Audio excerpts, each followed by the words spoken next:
Hello friend, কেমন আছেন? আশা করি খুবই ভালো আছেন। তো আজকে ভিডিওটা এখানে শুরু করছি। তো আজকে ভিডিওতে অসাধারণ কিছু কিচেন টিপস শেয়ার করব। আশা করছি টিপসগুলো আপনাদেরও অনেকটা কাজে লাগবে। তা দেখুন, আমাদের প্রত্যেক গৃহিণীদের বেশিরভাগ সময় কেটে যায় রান্নাঘরে। আর এই রান্নাঘরের কাজ যদি আমরা একটু বুদ্ধি খাটিয়ে করতে পারি, তাহলে দেখবেন অনেকটা কম সময়ের মধ্যে আমরা প্রত্যেকটা কাজ করে নিতে পারবো এবং অনেকটা খরচও কিন্তু আমরা বাঁচিয়ে নিতে পারবো। তা সেরকম কিছু অসাধারণ কিচেন টিপস শেয়ার করব। আশা করছি আপনাদের অনেকটা কাজে লাগবে। তা চলুন চলে যাই প্রথম টিপসে। তা দেখুন, আমাদের প্রত্যেকের বাড়িতে বাচ্চারা দেখবেন কি করে, এরকম দেয়ালের উপর পেন, পেন্সিল বা নানা রকম রং দিয়ে কিন্তু আঁকা দেয়। তা আমরা হয়তো তাদের উপর বকাবকি করি, কেননা পেন, পেন্সিলের দাগ এরকম দেওয়ালের উপরে আমরা সাবান সার্ফ দিয়ে যতই ঘষি না কেন কিন্তু উঠতে চায় না। সেজন্য আমরা বকাবকি করি। তো এটা আপনারা সাবান সার্ফ ছাড়া খুব সহজে কিভাবে তুলবেন সেটা আজকে ভিডিওতে আমি আপনাদের দেখাবো। তা নিয়ে নেবেন কলগেট। তো হোয়াইট পেস্ট নিয়ে আপনারা কি করবেন, এভাবে একটু মানে যেখানে কালি লাগবে সেসব জায়গায় একটু এভাবে প্রথমে শুকনো অবস্থায় দিয়ে দেবেন। তারপর আপনারা নিয়ে নেবেন একটা স্কচব্রাইটের যে জালি বা অন্য যে কোনো জালি আপনারা নিতে পারেন। নিয়ে জালিটা আপনারা কী করবেন, একটু ভিজিয়ে নেবেন। ভিজিয়ে নেওয়ার পর এভাবে আপনারা এই যে কলগেটটা দিয়ে এভাবে একটু রাউন্ড করে ঘষবেন। এভাবে হালকা হাতে রাউন্ড করে ঘষলে দেখবেন খুব সুন্দরভাবে কালি মানে যে কোনো ধরনের কালি কিন্তু খুব সুন্দরভাবে আপনারা কিন্তু তুলে দিতে পারবেন। তা দেখুন, এখানে কিন্তু আমি আপনাদের সামনেই করছি। আর দেখুন কতটা কালি লেগেছিল, আপনারা প্রথমেই দেখেছেন। আর দেখুন একদম কিন্তু সব কালি মানে পুরোটাই কিন্তু এখানে উঠে গেছে। আমি এখানে মুছে আপনাদের দেখাচ্ছি। তা দেখুন, এখানে কিন্তু একটুও পেনের বলুন, পেন্সিলের বা কোনো রকম রঙও এখানে লেগে নেই। তা আপনারা খুব সহজে এভাবে কিন্তু বাচ্চাদের উপর বকাবকি না করে এরকম কিন্তু সামান্য একটু কলগেট দিয়ে এই দেওয়ালের এরকম কালি কিন্তু আপনারা তুলে দিতে পারবেন। তো অসাধারণ একটা টিপস, এটাও চাইলে আপনারা ফলো করে দেখতে পারেন। তো এরপরে চলে যাবো আমি আর একটা টিপস। এটা দেখুন, আমাদের প্রত্যেকের বাড়িতে দেখবেন কাঠির ঝাড়ু থাকে। তা কাঠির ঝাড়ু আমাদের প্রত্যেকের কিন্তু লাগে। তা কাঠির ঝাড়ু আমরা যখন নারকেল পাতা থেকে এইভাবে ছাড়াই, আমরা হয়তো বটি দিয়ে বা ছুরি দিয়ে অনেকে ছাড়ায়, অনেকে হয়তো ছাড়াতেই পারে না। কেননা এটা ছাড়াতে গেলে বা বটি দিয়ে বা ছুরি দিয়ে কাটতে গেলে দেখবেন কাঠিগুলো কিন্তু এরকম কেটে যায়। তো এটা আপনারা খুব সহজে কীভাবে কাটবেন সেটাই আজকে আপনাদের দেখাবো। তো দেখুন, আপনারা প্রথমে কী করবেন, কাঁচি দিয়ে একটু মাথাটা এভাবে কেটে নেবেন। নেওয়ার পর তারপর আপনারা নিয়ে নেবেন এরকম একটা গামলি। এরকম ছিদ্রওয়ালা যে গামলিগুলো আমাদের প্রত্যেকের বাড়িতে কিন্তু থাকে, এটা নিয়ে আপনারা কী করবেন, এরকম ভেতর দিয়ে কাঠির মাথাটা এভাবে ঢুকিয়ে দেবেন। এভাবে ঢুকিয়ে দিলে এভাবে টানলে দেখবেন কাঠিটা পাতা থেকে খুব সুন্দরভাবে কিন্তু আলাদা হয়ে যাবে। তা কোনো রকম বটি বা ছুরি ছাড়া আপনারা এভাবে কিন্তু পাতা থেকে কাঠিগুলো এভাবে আলাদা করে আপনারা ঝাড়ু বেঁধে নিতে পারেন। তো দেখুন, আমি আবারও করে দেখাচ্ছি। খুব সুন্দরভাবে কোনো রকম কষ্ট ছাড়াই কিন্তু এভাবে আপনারা নারকেল পাতা থেকে এভাবে কাঠিগুলো আলাদা করে আপনারা কিন্তু কাঠির ঝাঁটা কিন্তু বেঁধে দিতে পারেন। তা দেখুন, আমার কিন্তু এখানে অনেকটাই কিন্তু কাঠি মানে পাতা থেকে আলাদা করা হয়ে গেছে। তো অসাধারণ একটা টিপস, এটাও চাইলে কিন্তু আপনারা ফলো করে দেখতে পারেন। তো এরপরে চলে যাব আরেকটা টিপস। তা দেখুন, আমাদের প্রত্যেকের বাড়িতে আমরা যখন বাজার থেকে রসুন নিয়ে আসি, দেখবেন রসুনের মধ্যে দেখবেন এরকম ছোট ছোট অনেক রসুন চলে আসে। তো এগুলো কী হয়, আমরা যখন ছাড়াই একটু লেট হয়, কেননা ছোট ছোট রসুন ছাড়াতে গেলে দেখবেন অনেকটা লেট হয়। তো এটা আপনারা খুব সহজে মাত্র মানে 1 ঘন্টার কাজ আপনারা মাত্র 5 মিনিটে কীভাবে করবেন, নিয়ে নেবেন এরকম একটা ভারী কিছু। নিয়ে আপনারা কী করবেন, প্রত্যেক রসুনের উপর এভাবে সামান্য একটু বাড়ি দেবেন। এভাবে সামান্য একটু বাড়ি দিলে দেখবেন রসুন কিন্তু প্রত্যেকটা রসুন কিন্তু খুব সুন্দরভাবে এভাবে ছেড়ে যাবে। দেখুন, মানে এইভাবে গোটা থেকে কিন্তু একদম একটা একটা হয়ে যাবে, আলাদা হয়ে যাবে। এভাবে আলাদা করার পর এগুলো আপনার প্রথমে কী করবেন, এভাবে এর যে মানে খোলাগুলো প্রথমে দেখুন এরকম করে আপনারা কী করবেন, একটু ফেলে দেবেন বা একটু হাওয়া দিয়ে আপনারা রসুনের যে খোলাগুলো সেগুলো কিন্তু এভাবে উড়িয়ে দেবেন।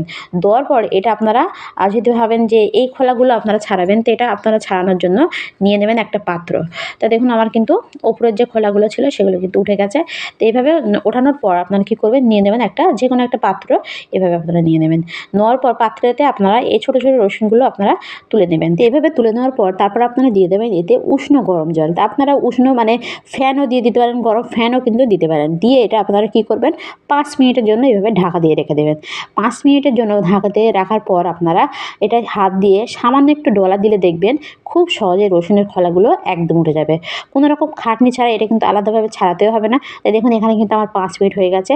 আর 5 মিনিট পর এভাবে জলটা যখন মানে ঠান্ডা হয়ে যাবে, আপনারা কী করবেন, হাত দিয়ে এভাবে একটু হালকা হাতে ডলা দেবেন। ডলা দিলে দেখবেন এরকম রসুন থেকে খোলাগুলো কিন্তু খুব সুন্দরভাবে আলাদা হয়ে যাবে। তো এভাবে আপনারা কোনো রকম খাটনি ছাড়া আর কোনো রকম কষ্ট ছাড়া কিন্তু এরকম ছোট ছোট রসুনের খোলা কিন্তু খুব সহজে আপনারা ছাড়িয়ে নিতে পারেন। তো দেখুন, তো এইভাবে আপনারা কিছুক্ষণ একটু ডলা দেওয়ার পর এটা আপনারা কী করবেন, একটু 2 থেকে 3 বার ধুয়ে নেবেন। ধুয়ে নিলে দেখবেন খোলাগুলো কিন্তু ভেসে চলে যাবে জলের থেকে। এভাবে দেখুন আমার কিন্তু খোলাটা কতটা খোলা উঠে গেছে দেখুন, হাত দিয়ে ডলার সঙ্গে সঙ্গে। তো এটা আমি ধুয়ে তারপর আমি দেখাচ্ছি। তা দেখুন আমার কিন্তু রসুনগুলো পরিষ্কার হয়ে গেছে। তো এভাবে আপনারা কিন্তু খুব অল্প সময়ের মধ্যে রসুন এভাবে ছাড়িয়ে নিতে পারেন ছোট ছোট। তো এরপরে চলে যাবো আমি আর একটা টিপস। এটা দেখুন, আমাদের প্রত্যেকের বাড়িতে অনেকে দেখবেন আমরা চুলোয় রান্না করি, আর অনেকে দেখবেন কালি হওয়ার ভয়তে কিন্তু আমরা চুলায় রান্না করি না। তো আজকে আমি আপনাদের দেখাবো কীভাবে রাঁধলে আপনাদের চুলোয় রান্না করবেন অথচ হাঁড়িতে কোনো কালি লাগবে না। তা দেখুন, এখানে আমি প্রথমে নিয়ে নিচ্ছি একটু সরিষার তেল। তা আপনারা কী করবেন, সরিষার তেল নিয়ে পুরো হাঁড়িতে ভালোভাবে একটু এভাবে মানে তলা থেকে এই হাঁড়ির গায়ে এভাবে আপনারা কী করবেন, এভাবে মাখিয়ে দেবেন। মাখিয়ে দিয়ে আপনারা যে কোনো একটা প্লাস্টিক, এরকম কালো প্লাস্টিক বা কালো বা সাদা আপনারা যাই নিতে পারেন। তো এখানে আমি সাদা নিয়েছি। এভাবে প্লাস্টিকটা নিয়ে ভালোভাবে এভাবে মানে হাঁড়ির সঙ্গে এভাবে একটু, যেহেতু হাঁড়ির গায়ে তেল দেওয়া আছে, দেখবেন প্লাস্টিকটা দিলে এভাবে কিন্তু হাঁড়ির সঙ্গে এভাবে চেপটে যাবে। তো এভাবে অবশ্যই আপনারা ভালোভাবে একটু এভাবে মানে লাগিয়ে দেবেন।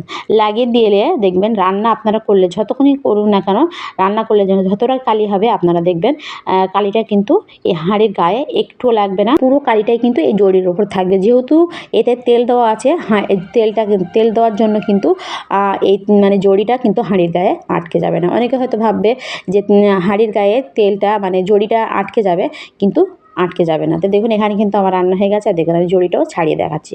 এখানে দেখুন একটুও কিন্তু কালি কিন্তু আমার হাঁড়িতে লাগেনি। তো অসাধারণ একটা আইডিয়া, এটাও চাইলে আপনারা ফলো করে দেখতে পারেন। তো দেখুন এখানে কিন্তু আমার জড়িটা আমি আলাদা করে নিয়েছি, আর হাঁড়িটা দেখুন একদম কিন্তু পরিষ্কার আছে। অসাধারণ একটা আইডিয়া, এটাও চাইলে আপনারা ফলো করে দেখতে পারেন। তো এরপরে চলে যাবো আমি আর একটা টিপস। এটা দেখুন, আমরা প্রত্যেকের বাড়িতে আমরা যখন গ্যাসে রান্না করি একটা সমস্যা হয় কি দেখবেন, হঠাৎ রাঁধতে রাঁধতে গ্যাসটা ফুরিয়ে যায়। তখন একটা সমস্যা হয়, আমাদের এক্সট্রা গ্যাস থাকা সত্ত্বেও কিন্তু আমরা লাগাতে পারি না। কেননা আমরা প্রত্যেকে কিন্তু এই যে গ্যাসের মুখের এই আংটাটা কিন্তু খুলতে পারি না। আমরা হয়তো টানা হেঁচড়া করি এটা খোলার জন্য, কিন্তু এটা আমরা খুব সহজে খুলতে পারি না। অনেকের দেখবেন ছেলেরাই কিন্তু বেশিরভাগ এটা খোলে। তো আজকে আমি আপনাদের দেখাবো খুব সহজে এটা আপনারা কোনো রকম টানা হাঁচড়া ছাড়া কীভাবে খুলবেন। নিয়ে নেবেন একটা এরকম চামচ। তাই এরকম চামচ বা ছুরি আপনারা ঝাই দিতে পারেন। নেওয়ার পর আপনারা এই আংটার মধ্যে চামচটা এভাবে ঢুকিয়ে দেবেন। ঢুকিয়ে দিয়ে হালকা হাতে এভাবে টানবেন, আর আপনারা কবজি মানে হাতের কবজি দিয়ে চামচে একটু এভাবে চাপ দেবেন। চাপ দিলে দেখবেন খুব সহজে এটা খুলে আসবে। তো এভাবে আপনারা কোনো রকম ঝামেলা ছাড়া এভাবে গ্যাস সিলিন্ডার থেকে এই মানে এই ছিপিটা আপনারা খুব সহজে খুলে নিতে পারেন। তো এরপরে চলে যাব আর একটা টিপস। এটা দেখুন, আমাদের প্রত্যেকের বাড়িতে আমরা প্রত্যেকে দেখবেন মিক্সার জারে এখন মশলা মানে বাটি, কিন্তু আগেকার যুগে মা ঠাকুমারা কিন্তু তারা শিলনোড়ায় মশলা করে খেত। কিন্তু আমাদের এখন দেখবেন অনেক সময় কারেন্ট চলে গেলে আমাদের শিলনোড়া এখন যেহেতু অনেকের বাড়িতে নেই, কারেন্ট চলে গেলে একটা সমস্যা হয় কি, আমাদের মশলাটা আমরা বানাতে পারি না। তো আজকে আমি আপনাদের দেখাবো খুব সহজে আপনারা শিলনোড়া বা মিক্সার জার ছাড়া আপনারা কীভাবে মশলা বাটবেন। তা নিয়ে নেবেন এরকম একটা কৌটো বা যে কোনো একটা কৌটো আপনারা নিয়ে দেবেন। নিয়ে প্রত্যেকটা মশলা আপনারা কী করবেন, এভাবে কৌটোর মধ্যে এভাবে ঢুকিয়ে নেবেন। তো দেখুন এভাবে মানে আপনারা একসঙ্গে সবটাই করতে পারেন বা আলাদা আলাদাও করতে পারেন। এভাবে নেওয়ার পর আপনারা একটা কৌটোর মধ্যে নিয়ে নেবেন একটা বেলুন। আমরা যে রুটি বানানোর জন্য যে বেলুন আমাদের প্রত্যেকের বাড়িতে কিন্তু থাকে, তো এরকম ধরনের একটা বেলুন আপনারা নিয়ে দেবেন। নিয়ে আপনারা এভাবে একটু মানে এভাবে মারবেন। এভাবে কৌটোটা নিতে হবে, কেননা এভাবে কৌটোর মধ্যে নিলে কিন্তু এগুলো ছড়িয়ে বাইরে বেরিয়ে যাবে না। তো এভাবে কিছুক্ষণ মারার পর দেখবেন মশলাটা খুব সুন্দরভাবে একদম পেস্ট হয়ে যাবে। একদম আপনারা শিলনোড়ায় বাটলে যেরকম পেস্ট হয় সেরকম কিন্তু হয়ে যাবে। আর দেখুন এখানে কিন্তু আমার মশলাটা বাটা হয়ে গেছে। তো একটু টাইম লাগবে, এটা কিন্তু একটু টাইম দিয়ে করতে হবে।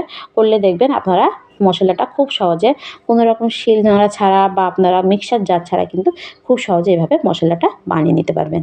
তো অসাধারণ একটা আইডিয়া, এটাও চাইলে আপনারা কিন্তু ফলো করে দেখতে পারেন। তো দেখুন এখানে কিন্তু আমার মশলাটা পেস্ট করা হয়ে গেছে। তো এরপরে চলে যাবো আমি পরবর্তী টিপস। এটা দেখুন, আমাদের প্রত্যেকের বাড়িতে ছোট বড় নানান ধরনের মোজা কিন্তু থাকে। তাই বিশেষ করে এই শীতকালে আমাদের প্রত্যেকের কিন্তু মোজা লাগে। কিন্তু একটা সমস্যা হয় কি দেখবেন, আমাদের প্রত্যেকের হয়তো কখনো কখনো জামা কাপড়ের চাপে একটা মানে মোজা আমরা হয়তো খুঁজে পাই আর একটা হয়তো খুঁজে পাই না। তো এটা আমরা কিভাবে রাখলে আমরা মানে দুটো মোজা একসঙ্গে খুঁজে পাবো। তো আপনারা কী করবেন, দুটো মোজা যখন মানে রাখবেন এভাবে দুটো রেখে এভাবে একটার মধ্যে এভাবে একটা ঢুকিয়ে রাখবেন। কীভাবে দেখবেন, এভাবে রাখলে দেখবেন আপনাদের মোজাগুলো একটার মধ্যে একটা থেকে যাবে আর একটাও আপনাদের হারিয়ে যাবে না, আর যখন তখন আপনারা এটা খুঁজেও পাবেন।